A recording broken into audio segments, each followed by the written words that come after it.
Fala, galerinha iluminada do meu Brasil, Brasil, tudo bem com vocês? Eu sou Bruno Mantovani, bem-vindos a mais um.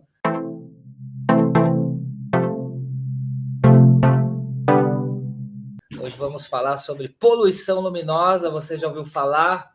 Poluição não é só no ar, né? A gente fala que é a fumaça do carro, tem alguma coisa na luz aí que a gente tem esse termo aí meio maluco, mas que é altamente necessário. Muita gente não está ligada. A nossa convidada é a Silvia Carneiro, ela é arquiteta, especialista em iluminação. Ela tem pesquisas que foram parar até na Europa, né? Na Inglaterra, se não me falha a memória. Debate muito sobre o tema luz e saúde, né? Ciclo circadiano, estudiosa no assunto, adora estudar, adora ler, dá aula em pós-graduação de iluminação e faz os seus projetos também.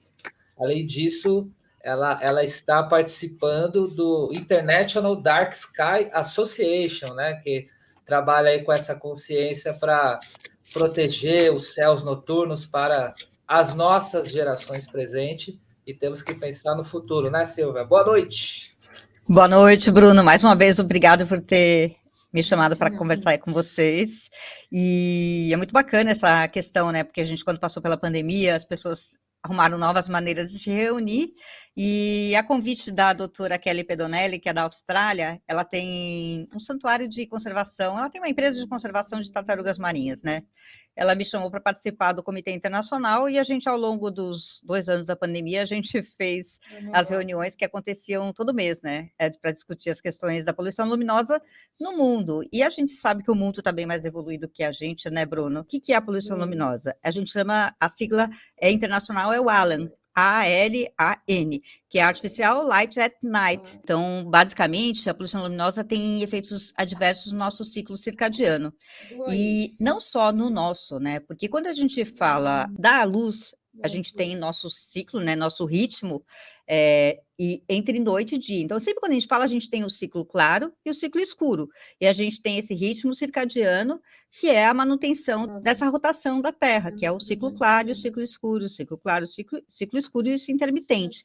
Isso aconteceu há milhares de anos e a gente desenvolveu o nosso sistema hormonal baseado nisso. Não só a gente, ser humano, como também todas as outras espécies. Então, quando a gente tem um ciclo claro, que é durante o dia, a gente evoluiu trabalhando ao sol, trabalhando à luz do dia. Então, a gente tem um sistema visual que está adaptado a essa luz diurna.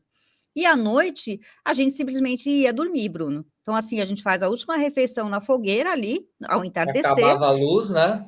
Acabava a luz, a gente comia, conversava um pouquinho, na hora no escurinho o sono bate e ia dormir. Então, assim, à noite era ali o horário dos ritos amorosos, horário de procriação e etc e tal, e as pessoas descansavam.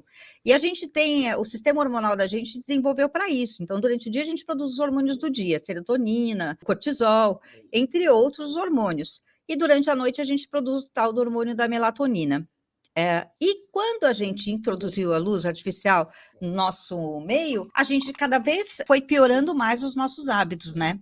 Porque até os anos 90 não existia iluminação LED, a gente utilizava basicamente as lâmpadas incandescentes, depois teve as fluorescentes, a gente usava muito vapor de sódio, depois entrou os vapores metálicos na iluminação de ruas, né? E que já foi um grande problema. Eu gosto muito do livro do professor Barghini, né? Até converso sempre muito com ele. Eu li aquele livro dele Antes que os Vagalumes Desapareçam.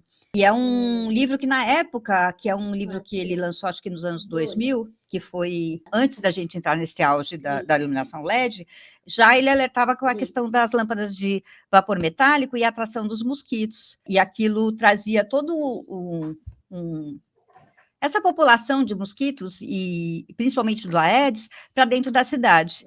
E o mosquito também tem um sistema visual, e a gente tem sistemas visuais complexos e diferentes. Por exemplo, ser humano, nós somos tricromatas, a gente tem lá a visão dos cones, que é a visão diurna, que nossos fotorreceptores, né, a gente tem algumas opsinas que são relacionadas a esses cones visuais relacionados à cor. E a gente tem tricromatas em vermelho, verde e azul. O azul em 430 nanômetros, lá o verde em 550 nanômetros, e tem uma lá em 583 nanômetros, que é relacionado ao vermelho. E a gente tem um fotorreceptor, que é não visual, que ele foi Já tinha essa questão do ciclo circadiano, já era uma tese já dos anos 80, de alguns médicos pesquisadores. Mas isso foi comprovado em 2002 só, quando de fato eles identificaram esse fotorreceptor dentro do olho, que até então a gente não tinha identificado, que é a tal da melanopsina. E ela é calibrada em 480 nanômetros, que é o azul do céu.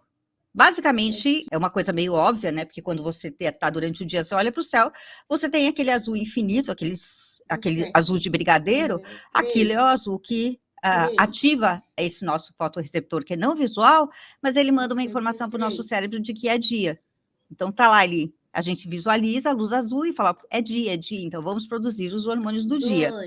Só que quando anoitece, a gente tem o crepúsculo ali, que começa a ficar aquela luz mais quente, é uma luz que atenua, né, que deixa a gente mais calmo, porque já avisa que vai começar a produção da melatonina, e no escuro acontece o nosso metabolismo, que ele fica completo. Essa melanopsina não é que a gente tem. Aí eu comecei a pesquisar, né, quando foi em 2020, no comecinho do ano, eu fiz o curso das tartarugas marinhas lá em Ubatuba, e daí eu vi o sono da tartaruga, fiquei fazendo um monte de perguntas, conversando com biólogos, aí me bateu aquele clique, né, falei, gente, não é a gente que tem a melanopsina, todos os animais têm também, e comecei a pesquisar, aí eu vi que o golfinho tinha, que a tartaruga tem, aí eu fui ver o passarinho tem, o inseto tem, todo mundo tem. E, obviamente, que isso é calibrado em 480 nanômetros, porque o céu, ele é azul para todos, né?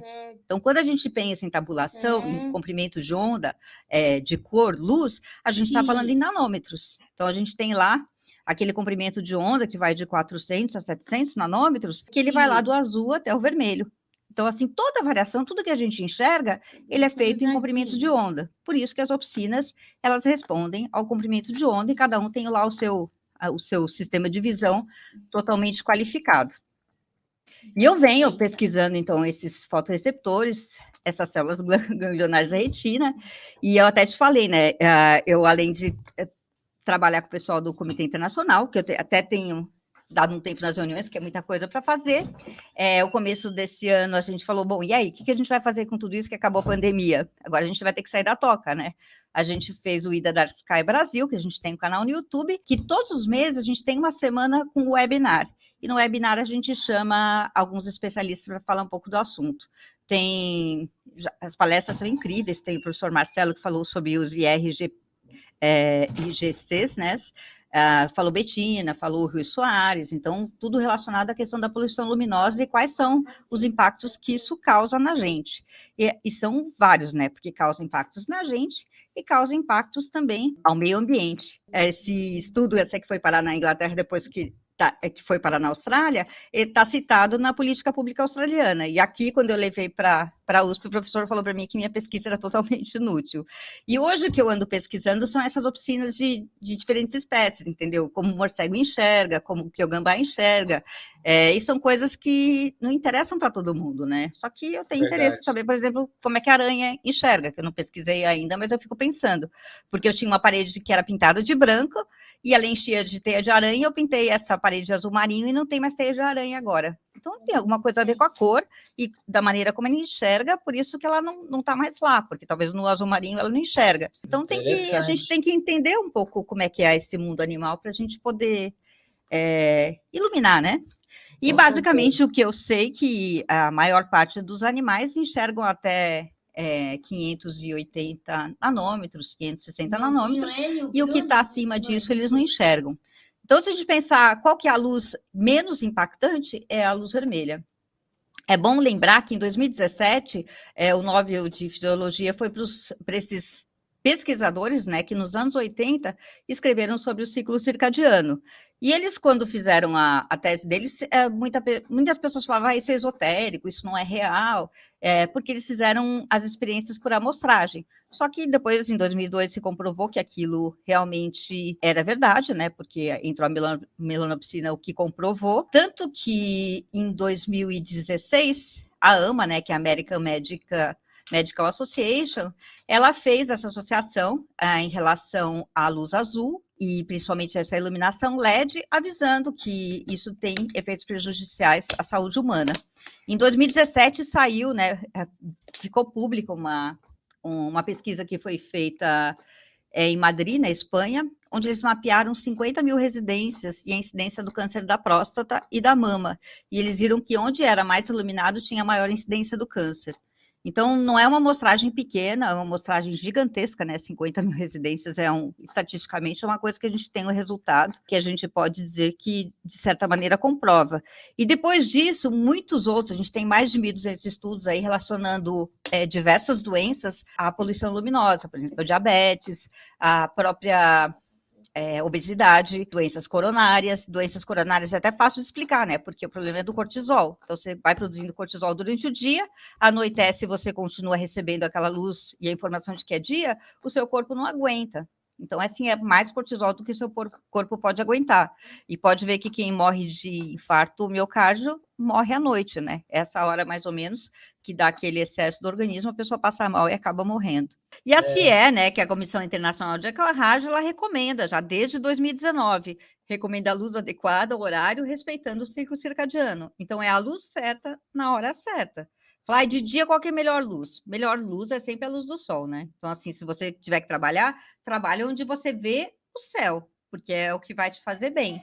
E tome sol todos os dias, caminhe no sol, e caminhar de short e regata, sabe? Porque a gente tem fotorreceptor nos olhos, mas a gente tem fotorreceptor na pele também. Então, toda a nossa síntese de hormônio, ela é feita pelo nosso corpo. Então, é necessário que a gente tome sol. Então, a cronorruptura é um caso muito sério, por quê? Porque a gente tem esse fotorreceptor calibrado em torno de 480 nanômetros, alguns um pouco mais, outros um pouco menos, e a gente tem o LED que a gente sabe que a gente usa, que nada mais é do que um LED azul tratado com fósforo. E esse azul do LED é em 453 nanômetros, alguns variam um pouco mais. Então, a gente vê aquela luz, é muito parecida com o nosso pico de cronorruptura, e a gente entende que é dia, e aí acabou com a nossa saúde, né, Bruno? Então, a gente tem que limitar. E como é que a gente faz isso? A gente faz isso tentando encerrar, né, tipo 19, 20 horas, e para de usar todo tipo de tecnologia. Luz só indireta, luz com abajur, aquele abajur que você vende que é fechadão. Lembra que a gente estava conversando sobre isso outro dia? Aquele abajur é ótimo, porque ele fecha a luz, você não vê a luz, e ele joga um pouco de luz para cima, um pouco de luz para baixo, que dá uma ambiência que você enxerga o espaço, mas não causa ofuscamento, porque o ofuscamento direto é que vai fazer mal para você. Lançaram lâmpadas aí, eu andei comprando lâmpada da Toshiba, até de 2.400 Kelvin, tem umas de 2.200 Kelvin, eu comprei da Philips de 2.400 Kelvin também, aquelas de filamento LED. Então, assim, elas são boas. Quanto mais você conseguir colocar temperaturas de cor da luz da sua casa mais próximo ao vermelho, melhor. Já no meu quintal, Bruno, eu uso vermelho mesmo. Então, luz vermelha. Você me mostrou, você me mostrou. Porque eu sou aquela pessoa, né, que faz aquela coisa tentando chegar perto da natureza. Eu plantei bananeira aqui na minha casa e eu tenho morcego aqui na minha casa. Aí a gente senta embaixo da jabuticabeira lá nos bancos para conversar, vem os morcegos lá encher o saco. Então, com a luz vermelha, eles não vêm, porque é uma luz que eles não enxergam. Na verdade, eles não vêm por causa da luz, né? Eles vêm por causa das mariposas. A mariposa vem voar ali perto, eles vêm para comer a mariposa. Então, como a luz vermelha, a mariposa também não vê, acaba que a gente tem menos presentinhos, né? Porque eles cagam na gente que nem passarinho, e é nojento. Então, a gente sai correndo agora com coronavírus e coisas mais, a gente depois toma banho de álcool, né? Verdade, verdade. E se você fosse falar uma definição, até para o pessoal ficar bem claro assim, o que é poluição luminosa? E a gente já está falando de consequências aqui, mas só para fazer uma definição, uma introdução do tema, né? O A pessoal poluição entender. luminosa é a luz artificial à noite. Então, assim, aquela luz artificial à noite é a poluição luminosa. O que minimiza? O que minimiza é a luz acima de 585 nanômetros, que é essa luz entre o âmbar e o vermelho. Por isso que eu digo que a luz do futuro é vermelha, porque a luz vermelha é a que causa menos impactos. Fala assim, mas você acha que a gente vai iluminar tudo com luz vermelha? Por que não, entendeu? Se você olhar os quadrinhos futuristas, filmes futuristas, porque a gente tem essa questão do futuro, né? Como é o futuro? Você pode ver que filme futurista, eles usam luz vermelha, não é nem luz azul que eles usam. Então, eles pegam, assim, as coisas mais modernas que tem e eles jogam lá porque aquilo é futurístico.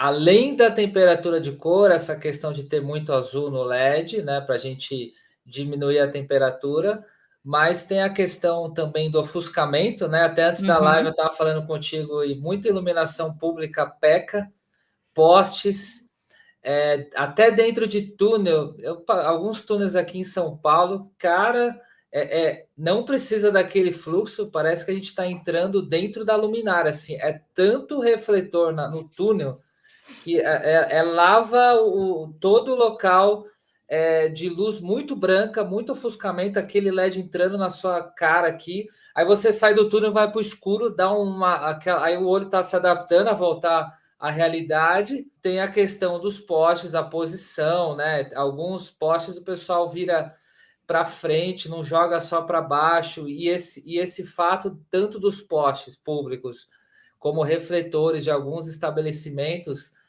joga essa luz, invade residências, invade apartamentos. Então, você tá aqui em casa e tá vindo, eu tô vendo luz intrusa agora, me lembrei. Aí tá chegando essa luz aqui, vem da janela, você tá tentando dormir, a gente tá sofrendo uma influência dessa luz externa também, né? Uhum. É a luz, tal da luz intrusa, né? A luz que entram. Eu acho que a gente, quando teve anos 2010, mais ou menos, a gente teve muita influência da indústria, né? E a indústria, você sabe que ela faz a ciência, de certa maneira, vender aquilo que ela quer, né? Então, eu vi já estudos de pessoas falando da visão escotópica, porque a gente tem a visão fotópica, né, que é a nossa visão diurna, e a gente tem uma visão escotópica, que ela é de Bastonese, que é a visão noturna.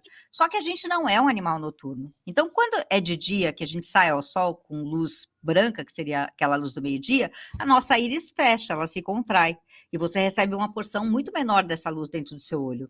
E você não aguenta ficar no sol a pino, nem ficar olhando para o sol, porque aquilo causa dor. Então, você tem que entrar na sombra. A luz que é mais adequada, que é a nossa curva espectral, que é a melhor para a visão humana, ela é da luz amarela. Ela está em 555 nanômetros, esse pico. Aí a indústria, como quer vender coisa barata, como quer vender luz branca, porque é aquilo que ela produz com facilidade, ela põe lá um monte de estudos falando que a gente tem que iluminar com a luz escotópica, com a visão escotópica. Só que a visão escotópica não é para isso, não é uma visão que é para a gente enxergar. Então, eles fazem, digamos, esses estudos que são... Não sei nem dizer o que é isso, tá? Porque é uma coisa que tá errado venderem essas coisas para as pessoas. E aí uma forçação de barra para ter uma prova. Eu tenho aqui uma prova. Forçação de barra para vender, porque o interesse deles é unicamente comercial. E aí a gente tem aí uma má qualidade de iluminação na cidade. A gente com luz amarela tem vantagens, né? Porque a luz amarela ela funciona até melhor na neblina. Em dia de chuva, o reflexo dela é melhor do que da luz branca. Então é uma luz muito mais agradável de se enxergar do que a luz branca. Só que a indústria é sem vergonha. Primeiro, porque ela quer produzir mais barato. E segundo, se está proibido na Europa vender luz branca, e na Austrália também, no Canadá também, e algumas cidades dos Estados Unidos também já não querem mais luz branca, eles querem vender todo o lixo aí do resto do mundo aqui no Brasil, e as PPP de iluminação pública estão bombando, botando essa luz ruim, e a população nem sabe que isso é cancerígeno, Bruno. Então, isso é muito sério, porque essa luz intrusa que entra pela janela das pessoas a noite inteira é de luz azul, e essa luz, ela interrompe a produção da melatonina, e a pessoa que não produz melatonina vai desenvolver diabetes, vai desenvolver problemas coronários, vai ter depressão, vai desenvolver câncer. Então, isso é ruim para as pessoas, é ruim para a saúde pública. Que prefeito é esse que coloca uma luz branca sabendo que vai dar câncer? Ah, mas ele não sei, eu não sabia. Gente, a comunidade internacional inteira sabe disso, está falando sobre isso e já tem políticas públicas limitando o uso da iluminação em diversos países. Então, assim, está na hora do Brasil ter, digamos, responsabilidade social e não fazer isso com as pessoas, porque quem paga pela iluminação pública somos nós, os usuários. A gente paga por ela. Então, falar, não é o prefeito que paga pela iluminação, saiu o PPP de iluminação pública, mas quem paga é o contribuinte. Então, nada mais justo do que a gente receber um produto que está adequado, que não vai causar mal à nossa saúde. É melhor deixar algumas com vapor de mercúrio e trocar mais devagar por um LED de qualidade do que socar todas essas O branconas. sódio, né? É o sódio que tem mais. Sódio, do que pôr a branca para depois gastar duas vezes, né? Para daí trocar e colocar a amarela, que é o que vai acontecer. Recomendo esse livro do professor Barghini, o professor Alessandro. Então, assim, Ele fala nesse livro, numa época que nem existiam os LEDs, ele já alerta sobre a questão do aumento da Aedes aegypti, da febre amarela nas cidades. Então, assim, tudo que ele fala no livro está acontecendo hoje, que a gente tem chikungunya, dengue, um monte de problemas causados pelo mosquito, porque o mosquito não entende que à noite não vai dormir. E ele aumenta, tem estudos aí importados já, americanos e europeus, que falam sobre o aumento do tempo de exposição, que o mosquito acaba gerando mais vítimas com a luz branca. Tanto que a gente, esse ano, de 2022, a gente já tem 3 vezes mais mortes por dengue do que o ano de 2021. E a gente está bombando na iluminação pública branca, né? Está aumentando e isso vai aumentar mais, porque aí a gente aumenta. O mosquito está trabalhando ali a noite inteira porque ele não entende que é noite. O mosquito da dengue é um mosquito diurno, né? Que ele voa durante a noite, mas que como a iluminação artificial dá esse mimetismo, né, do dia, ele acaba funcionando aí a noite inteira e complica mais ainda a nossa situação em relação aos mosquitos. Ô Silvia, só voltando do professor, foi ele que você me disse uma vez que dentro dos estudos dele tem uma situação da gente transpirar no vapor metálico ainda atrai mais os insetos? É que o vapor metálico ele tem muito ultravioleta, né? Então o poder de atração é gigantesco, mas o LED é azul. Então o sistema visual do inseto é azul, verde e ultravioleta, que é como ele enxerga. E a fêmea do inseto é que pica, né? E ela sente o cheiro do suor. Então ela sente o cheiro do suor e ela vai lá e pica. Então, normalmente, por exemplo, quadra de futebol, que o povo adora, né? Fica suado lá de monte, aí o mosquito vai lá picar e aí faz aquela festa, né? É a festa do suor com a luz branca. E a gente tem que entender, né, que cada ser tem o seu ponto de vista, tem um sistema visual, mas a tal da melanopsina está presente em todos, até nos insetos e nos passarinhos. E nos mamíferos. Tem outros nomes, tá? Não é tudo que chama melanopsina, mas é mais ou menos parecido. E aí, uma comparação, né, do sistema visual do inseto e do sistema visual do ser humano. A gente tem um pico na luz amarela, né, que é a luz que a gente melhor enxerga, e o inseto tem esse pico na luz azul, aí, que é a luz que ele mais enxerga. Então, a luz branca, ela é melhor para o mosquito do que para a gente, né? Então, não tem por que insistir na luz branca. Com certeza. Se fosse vender para o mosquito, faria sentido, né, Silvia? Faria sentido. Mas para a gente não. Então é isso, né? Os artigos que eu escrevi sobre luz e meio ambiente, se quiser eu passo os links para você também, mas estão todos na editora Lumière, que já não existe mais, mas a Lume publicou também. Aqui é o meu gráfico das oficinas, né? Que o pessoal acha, ai, nossa, que ficou tão bonito, mas assim, basicamente é aquilo que eu falei, né? Quando a gente fala nas oficinas, é um comprimento de onda que a gente enxerga. Então eu fui mapeando cada oficina de cada animal e comparando com a visão humana e até vendo essa relação ao espectro, né? Então, a gente vê que a luz ultravioleta azul, todos têm grande impacto. E a luz vermelha, ela é uma luz que ela é menos impactante, porque quem enxerga ali mais são as tartarugas que chega a 620 nanômetros, e ali as borboletas chega a 610 nanômetros. Em geral, os polinizadores, né, os frugívoros, enxergam um pouco melhor o vermelho do que as outras espécies. Quais os possíveis efeitos da poluição luminosa no desenvolvimento das crianças? Como a gente está falando muito em futuro, e a nossa preocupação é com a natureza, mas também os novos seres humaninhos que estão chegando, né, Silvia? Então, eu vejo o quadro muito de depressão em criança, né? Coisa que antigamente a gente não tinha. Porque o que acontece? A gente tem esse sistema de produção hormonal, né? Então, basicamente, como que a gente produz o hormônio da serotonina? É fazendo movimentos físicos e movimentos físicos ao ar livre. Então, uma geração, por exemplo, meus filhos que estão com 35, vão fazer 36 anos hoje, eles estudavam durante o dia, jogavam futebol, então tinha toda uma prática esportiva, aquela coisa toda. Quando chegava à noite, eles caíam na cama e iam dormir, entendeu? Não tinha nenhum tipo de... Igual agora que tem celular, tablet, né? Que tem muita luz azul que até... Muita luz azul. Então, assim, as crianças hoje, assim, eu nunca coloquei a televisão no quarto. Eles tinham o videogame no quarto, mas eles não podiam jogar à noite e aí desligavam. E eu vejo que hoje as crianças estão muito mais ligadas nesses ambientes artificiais, tanto do dia eles ficam no computador, aí não toma sol, não faz esporte, e à noite eles estão no celular até altas horas da noite. E essa luz que a gente pega do celular, ela impede o sono também, Bruna. Então, o computador, ele é ruim, esse celular é ruim, smartphone. Eu, às vezes, fico também, falo, tô meio sem sono, meio agitada, aí vou tentar matar o tempo no celular, quando eu vejo é 2 horas da manhã e não dormi ainda. Então, assim, ele piora, porque se você ficar quietinho no escuro, contando o tal dos carneirinhos, num minutinho você dorme. E eu vi que quem produzia melatonina bem à noite é porque tinha alguma produção ativa de serotonina durante o dia. Então, esses hormônios estão ligados. Quanto mais serotonina você produz durante o dia, mais melatonina você produz à noite. E você precisa tomar a luz do sol. Você quer um exemplo assim de como isso funciona? Quando você vai para a praia, que você fica o dia inteiro jogado lá na areia. Você não precisa fazer nada. Mas você ficou na praia o dia inteiro, à noite você dorme que nem um chumbo. Já Verdade, reparou? Você dorme verdade. super bem quando você vai para a praia, porque o sol, ele acaba trabalhando todos esses hormônios do organismo de uma maneira segura. E quando a gente fala em depressão, nada mais é do que uma disruptura hormonal, né? Quando você tem os hormônios produzidos de uma maneira incorreta, você acaba com depressão, porque isso não faz bem para a cabeça da gente.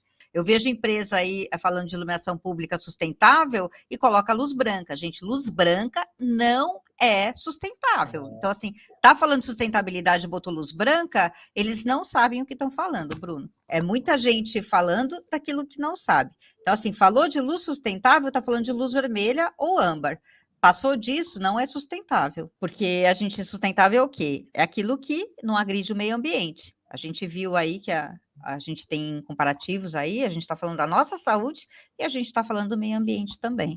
Não queria terminar a live assim, mas realmente é soco na cara e é consciência. Não tem, é papo reto aqui, pessoal. Papo reto aqui. Papo reto. Mas não é fácil. Se a gente não cobrar, Bruno, a gente não vai É. ter. Então, a gente precisa cobrar uma mudança aí das prefeituras para a gente conseguir ter uma iluminação pública melhor. Mas lembrando que é a gente que paga, então a gente tem esse direito, tá? A gente tem que cobrar. Isso, pessoal. Quem tiver dúvidas aí, quiser perguntar, pode perguntar. Eu vou dar alguns links aí para o Bruno publicar do livro do Barghini, inclusive, que ele disponibilizou, e de alguns artigos. Dentro do ponto de vista de utopia, a gente fala em apagar todas as luzes, porque daí a gente vê as estrelas, né? Dentro das possibilidades, nem sempre a gente pode fazer isso, porque a gente tem que garantir segurança em alguns lugares, nas circulações. Lembrando que, assim, eu escuto muito lá no comitê o pessoal levando a questão de segurança, então, achando que violência acontece porque não tem luz, e não é, gente. A gente vê Brasil aí, feminicídio, quem mata é o marido, né? Então, não é culpa da luz. A gente vê estupro, que o estupro acontece em 76% dos casos dentro da família, do núcleo familiar, então também não é culpa da luz. Os homens que são maior, quem morre mais, a gente tem aí que 30% quem mata é a polícia, então também não é culpa da luz. Então, tem questões aí que são sociais que a gente precisa discutir com mais maturidade. Culpar a luz é uma coisa muito simplista, né? Dos problemas que a gente tem. Agradeço a todos aí que estiveram na live. A live vai ficar aqui exposta no YouTube, então daqui a pouco vou colocar os links aqui da Silvia. O que ela me passar mais de material também vou adicionando. Depois, parte desse vídeo vai migrar também para as redes sociais. A gente faz alguns cortes também para fazer um esquema. Olha lá, falando de animal, olha que coisa bela. Eles enxergam em azul e amarelo, tá? E eles têm muitos bastonetes no olhinho deles. Macho ou fêmea? Como que é o nome? Essa é a Pandora Sky. Essa é a bonitinha. Pandora Sky, ó, gostei da Sky. Totalmente a ver com a live de hoje. Obrigado, Pandora. Obrigado, Silva, mais uma vez aí por trazer esse tema. Parabéns aí por persistir na batalha da natureza. Não ganhei essa batalha ainda. Vamos ver como é que a gente vai ficar, porque a gente está terminando feminina aí consulta com esse pública 50 machos aí. Da 5101. Vamos ver se a gente consegue, pelo menos, limitar como é na França. Vamos ver se a gente chega lá. Às vezes o pessoal fala aqui não é Europa. Eu falei, nossa, que pena, né? Devia ser. Sem querer fazer trocadilhos, mas 5101 parece que são 51 homens e 01 Silvia. Mas é isso mesmo. Não é? 51 e eu. Legal, pessoal aí mandando um abraço, obrigada. Ótimo, esclarecedor. Show de bola, pessoal. É isso. Obrigada, Bruno. Nada. Beijo. Até. Tchau, tchau.